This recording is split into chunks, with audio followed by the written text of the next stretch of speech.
We all know that. Yeah, he messed it up for everybody. We love the comedy. We love the Cosby Show until you fucked up and you know your ass do. You fucked up and you know your ass do. You fucked up and you know your ass do. And he made Heathcliff Huxtable creepy because he was a gynecologist with a practice in his basement. His office was in his basement. You know what? We're gonna talk about this more. It was at this moment that he knew. He fucked up. Exactly. So, speaking of, well, no, we're not going there. We're not going there yet. But speaking of fucking up, no, we're not going there yet. But so Lance Storm, I wanted to bring this up because we talk about this quite a bit. But Lance Storm. Oh, wait. Hey, people. If you got any people that you want in the Peacock Royal Rumble, send us an email and drop it in at WCFY Cast on Instagram or We Comin For You Cast at Gmail.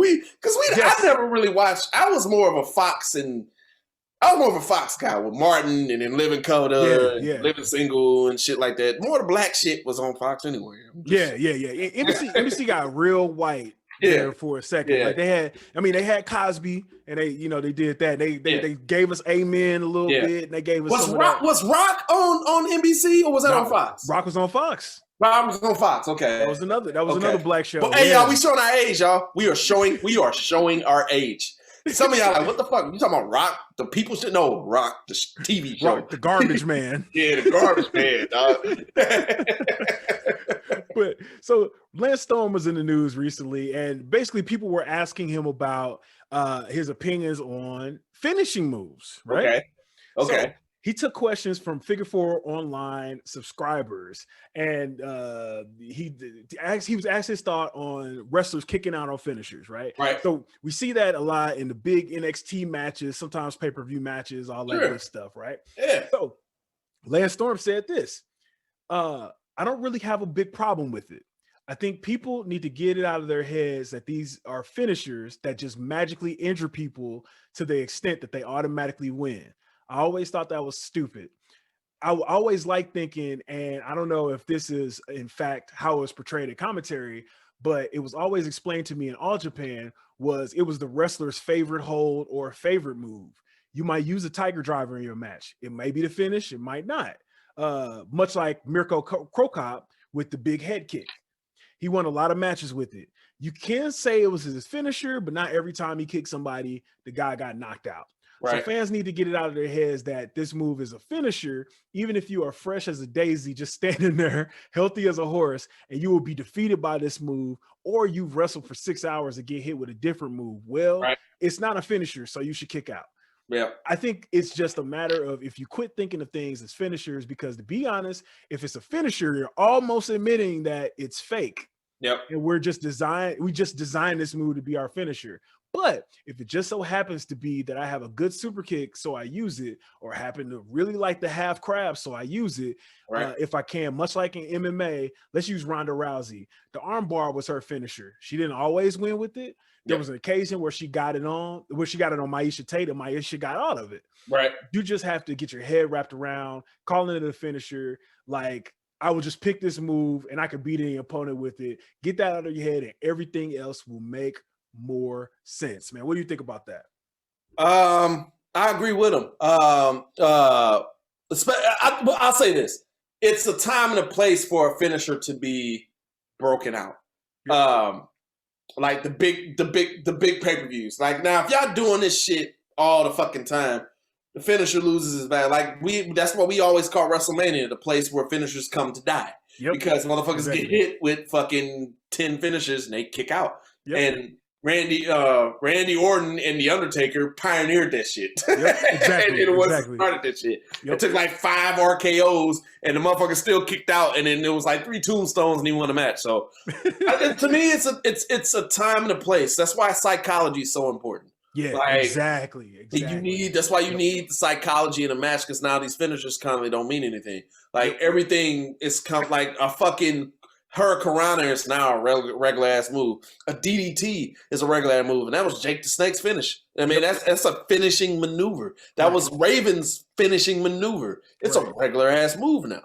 So at some point, psychology becomes important in a wrestling match because all these we know all this shit is a work, and all the fucking wrestling moves don't mean shit. Like that's why I like Randy Orton protecting his move to RKO because you get hit with that, you done. That's it. It's it. Like you need more people who has devastating moves. Man, I got some bad news here on breaking news here too. Cecil Tyson just passed away. Oh yeah. I saw that right before we got on. Shout out to Cicely Tyson, man. Rest in peace. To her, man. She was acting, all the way up until the end. Shout out to her for her portrayal of Annalise Keating's mom and How to Get Away with Murder, man. That was so dope.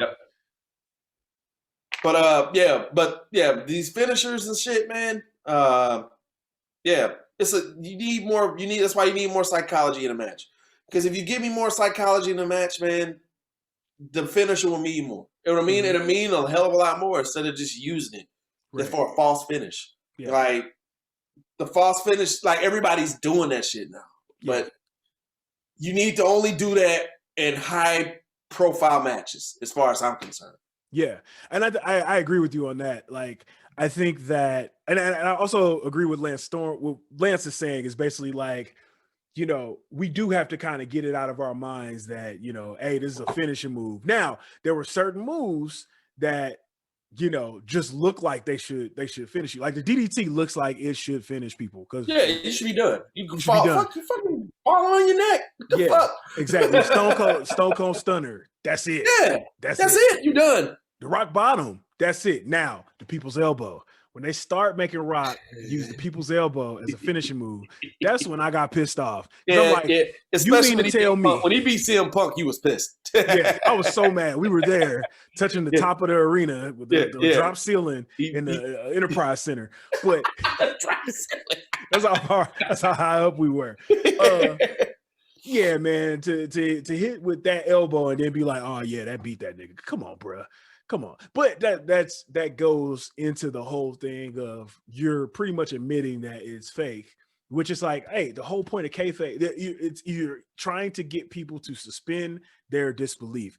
And part of ring psychology is not just for the folks that watch it like you and I, right? But it's for the folks that don't watch wrestling at all, right? Who sit down and watch a wrestling match and they can follow it. Yep.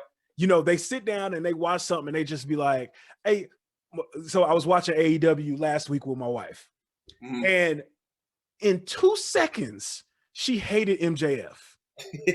Why did she hate? She didn't hear him say a word. She looked up at the TV and she said, "Who is this nerd with this Burberry scarf on?" Boom. That's it. Job done. That's it. Job done. Job done. You should be able to just look up at TV. Now, also, my wife is a new Jade Cargill fan because she was just like, yo, she said, oh my gosh, she's so muscular, and her weave is done tight. She be coming with her weave, dog. She ain't coming out here looking crazy like half some of these women in WWE do. I'm sorry. I don't care. I'm just saying, like, I know how women look at the fucking hair and shit, and I don't know nothing about the shit about what it's supposed to look like, a lace front from a wristwatch. I don't know what the fuck is the difference between the two. I'm just saying, like, you look nice, you can wrestle, that's cool. But I know women are really detailed, especially black women. Yes. Like, folks, don't not touch a black woman's hair. You will die. You will die. a smooth death. And that's on God and them. I don't know who in them is. But that's kind of the point. And I think a part of that lost art as well, Lance Storm touched on this, but I think commentary sometimes misses a lot of ring psychology. You know what I'm saying? Especially in WWE. Like WWE commentary is mainly just to hype up the main event and then to sell you some shit. That's all they doing. They're not talking about the match, really. Dude, y'all about to hit that. They do not. You know who I miss? Joey Styles. Joey Styles commentated on the match. Yep. He called the match. That's what a commentator is supposed to do at a live event. Y'all want to be sports-like. Exactly. You want to be sport-like. When do you watch NFL games and they're talking about what Antonio Brown ate for lunch? No one gives a fuck what Antonio Brown ate for lunch. They care about if he catch the goddamn football. Y'all the one bringing up into all the Antonio Brown's other fucking bullshit. Yeah. I don't care. Right. The motherfucker talking about he broke a camera and they was about to fucking look into that. He broke a camera and he paid for it. You know how much shit I didn't broke? You don't come at me. Let that man be here in the Super Bowl now. But my point is, start talking about the fucking match. Call the match. That's what you out there for. Instead of hearing Michael Cole just say, just some random times, man. Like, come on, man. Yeah, man. Joey Styles is so cold. He used to commentate ECW pay-per-view by himself. He had no color. He had nobody else. There wasn't no color commentary. There wasn't nothing. And he called him hold for hold. And that's how, number one, that's how you know what a finisher is. Because how do you know what a finisher is if you don't know what it's called? Exactly. Or other than, you see that and you like, that's it. Yeah. Joey Styles put the extra emphasis into it to say, oh man, he got a wristwatch. Oh yeah, Dean Malenko, man, he know 1,000 holds. Hey, he was like Taz mission. It's called the Kata Hajime. It's banned in judo. Like he's adding more stuff to it. So now when you see a finisher, you like, damn, he doing this band move, and oh man, he done killed 3 people with this move. Like I thought the closest person that we got to that was Morrow. Because Morrow's legit. Now, this man called boxing. And then so he was also on NXT. So to have that voice from boxing carry over to WWE, dude, it was a match made in heaven. And he's a fan. Yes. Like, dude, he was about Morrow to me was JR. It was JR and Joey Styles and himself wrapped into one. Exactly. Right. He was phenomenal. I'm sorry. I like the yelling and the screaming, because that's pro wrestling. That's what it is. Exactly. I mean, I think that, Morrow got a bad rap sometimes. And they would be like, it's not, every night's not WrestleMania, but it should be. It should be. Why am I watching it? Right. That's why people don't watch unless it's WrestleMania. Because if every night ain't WrestleMania, I ain't got no reason to watch. Exactly. Jim Ross used to lose his shit every Monday night. Every Monday night, at 9:58. Yep. He loses goddamn mind. Probably had to fall off his mind, bro. over whatever was happening. You knew to tune into that live. Like that's why there is an overrun on WWE